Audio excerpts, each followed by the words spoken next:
Have you ever looked on the inside door of a hotel room? There's a little map there with a dot and arrow pointing to a sign which reads, "You are here." How do they know? The same words often appear on a map in the entrance of a shopping mall and even at some scenic lookout points. Each time the arrow points to a spot and the words say, "You are here." How do they know?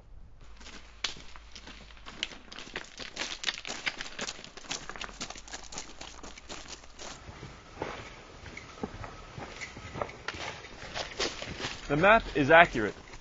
Those installing the map knew where it would be located, and if you are standing where you can read the map, then you are here.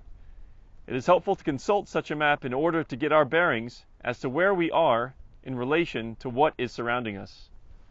The map's purpose helps us understand which way to go in case of a fire, or where a particular store is in the mall, or know the names of distant peaks we can see on the horizon as we stand at the edge of a scenic vista. Do we know where we are in case of dangerous situations? Do we know where in life we are so we can navigate the pitfalls of life? Do we recognize the hills and valleys in our existence and know what we're seeing? Our Bible helps us to know where we are in life and where we ought to be. King David declared, "Thy word is a lamp unto my feet and a light unto my path." Now the Lord always knows where we are. Do we know where we are in relation to where we ought to be? How do we get from "you are here" to where we ought to be? If we allow our Bible to be our roadmap, we ought always to know where we're going and where we should be. Solomon warns us, "Cease listening to instruction, my son, and you will stray from the words of knowledge." We won't be where we ought to be if we do not follow our roadmap. David confessed that he almost lost his footing when he was envious of the boastful, when he saw the prosperity of the wicked. A map of David's life at that time would have said, "You are here, and here is not where David should have been." What about us? There's no use thinking that the Lord does not know that we are here. David said about God, "You know my sitting down and my rising up.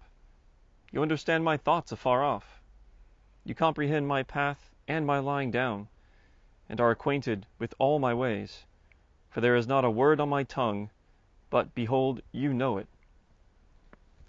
This fact caused David to say, "Such knowledge is too wonderful for me. It is high, I cannot attain it. Where can I go from your spirit? Or where can I flee from your presence?" The answer, of course, is nowhere. We cannot run from God any more than Adam did when he hid, or Jonah when he set sail. Since God can see what we do and knows we are here, let us determine whether here is where we ought to be. If here is not where we ought to be, let us get busy going from here to where we ought to be. Then we can say with David, "Nevertheless, I am continually with thee. Thou hast holden me by my right hand. Thou shalt guide me with thy counsel, and afterward receive me into glory."